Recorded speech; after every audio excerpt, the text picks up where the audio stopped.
Hey guys, long time no see. I'm so sorry it's been so long. I think it's been 2.5 months since my last video. Whew, let's just say I'm in my last semester of university, so things are crazy busy right now, but I promise I'm back. I'm gonna get back to making my videos and be a lot more regular with them. I promise I have a lot coming. I know I have another box coming in the mail from Influencer, so there'll be another box reveal, unboxing, review, all of that.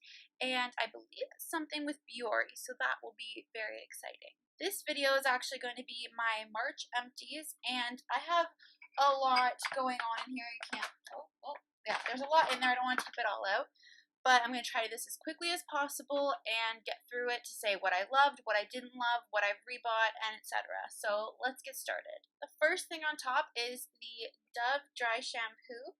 This one I've been using for years. I've repurchased, I don't even know how many of these. I usually wait until they have them on clearance for like $2 a bottle or something like that because I love this. It doesn't leave a white film in my hair compared to some of them, and it's just great, leaves it volumized. Definitely repurchase.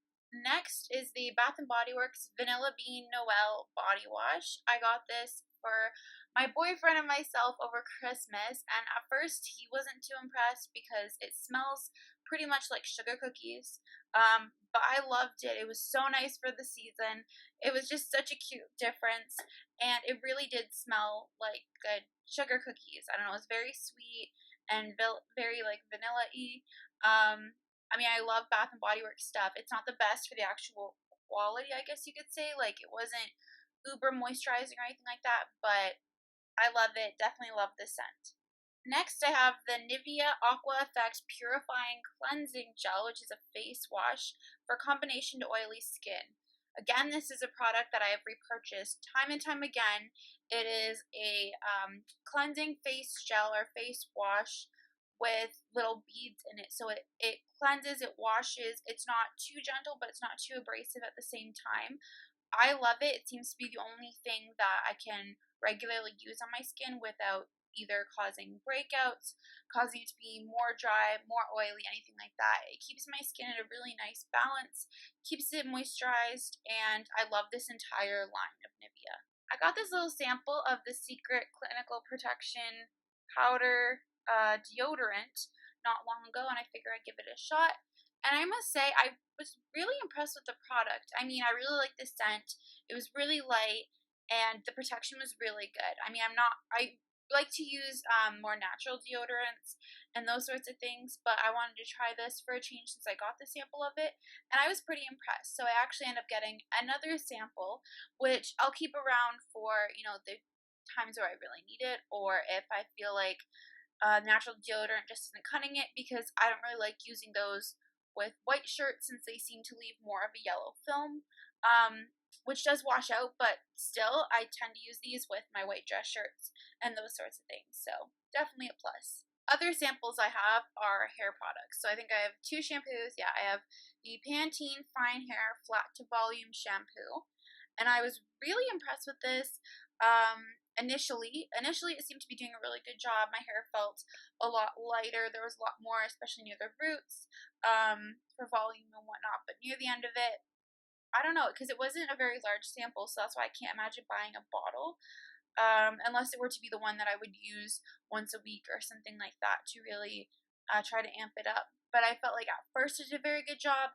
Later on, not so much. So if anything, I'd probably try to get another sample size one to use periodically, but it wouldn't become my new staple. It's not my new favorite. And another one that I really wasn't overly impressed with was the Clear Scalp and Hair Therapy Total Care Shampoo. Again, I took this one traveling just because it was there, it was small and whatnot, but I wasn't overly impressed with it. It just kind of cleaned my hair, did what it needed to, but it didn't add anything to my hair, which I guess it just calls for scalp and hair therapy. It doesn't call for volume or anything, but overall, wasn't too impressed with it. Next, I have the Gosh Mascara. It's a sparkly one, and it is super, super, super sparkly. I used to use it when I did performing arts, for musicals and things like that, because I just found that it was enough light catching of aspect without looking too showy. So I wasn't putting on fake eyelashes that were glittery or anything like that. But for a few shows, there were actually a number of us in the show who all got the same one and would wear it to really catch the light. And I loved it. It applied smoothly, didn't cake on because I would put it over my mascara I already had on.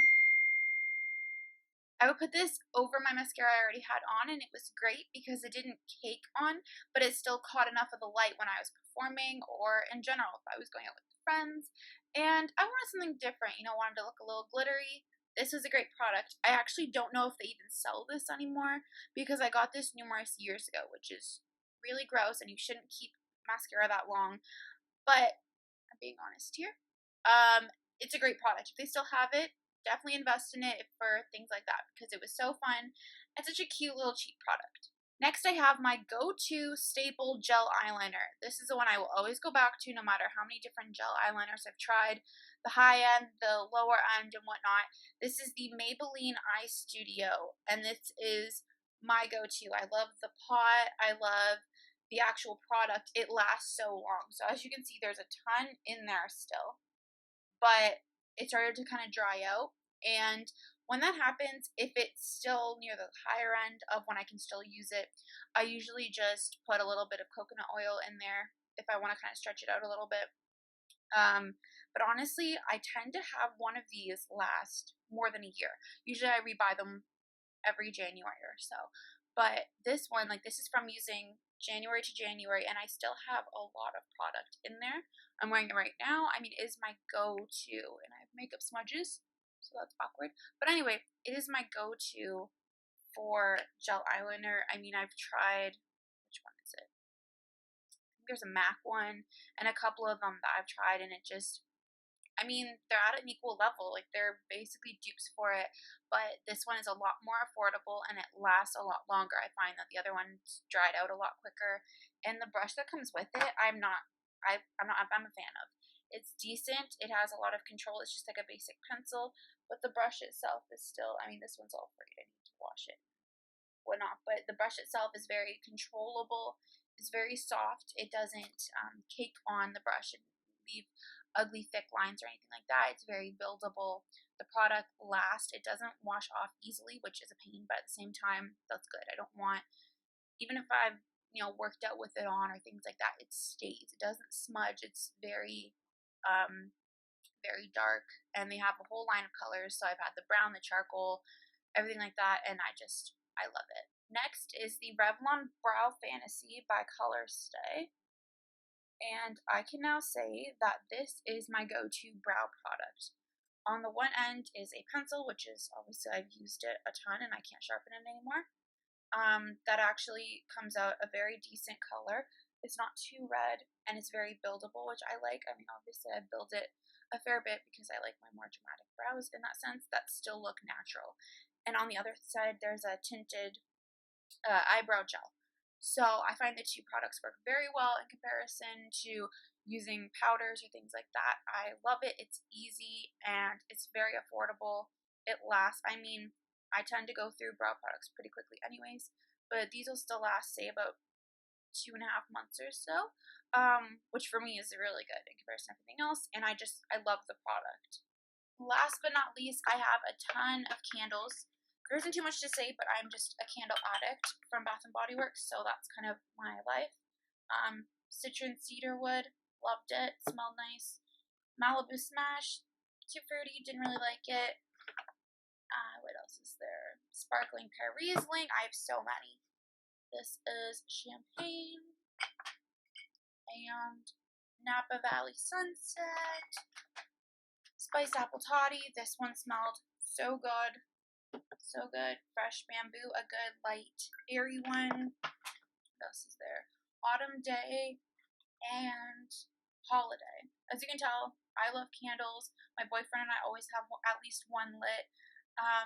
I just love the Bath & Body Works candles, but recently it seems like, especially if I get a jar one like this, a single wick, it never gets to the bottom third of the product, which is the biggest pain because I'm buying a bigger product and want it to actually use that product. But it always seems like the wick just burns through no matter how long, and I never get to that bottom third or so, which is the biggest pain. And I feel like now, I mean, it used to, this was from a while ago, it used to burn straight through the product, but in the past few months, and I haven't changed my burning style or anything, but it's almost been wasting a lot. And recently it seemed like, for the most part, I mean, this scent traveled a lot around my apartment, but for the most part, especially the smaller ones, they smell really good if you're near them, but the scent doesn't travel anywhere near what the small ones used to. So because of that, I've had to go back to the 3-wick ones, which are a lot more expensive, but if I'm paying for a candle because I want it to smell nice, I want it to smell nice. So wow, that was a lot of empties, and for those of you who stuck around to actually watch the whole thing, you deserve a thumbs up in and of itself, because I probably wouldn't have watched the whole thing. No, I'm totally kidding. But either way, thank you so much for watching, and I promise I will be getting a lot better with posting videos more regularly again. I promise there will be one soon, and thank you so much. Please remember to like this video if you enjoyed it. If you didn't, then that's fine. You can make that known as well. But I thought it was something neat. I like watching people's empties and hearing their quick reviews on them to figure out what to buy. So anyways, I'll see you in the next video. Bye!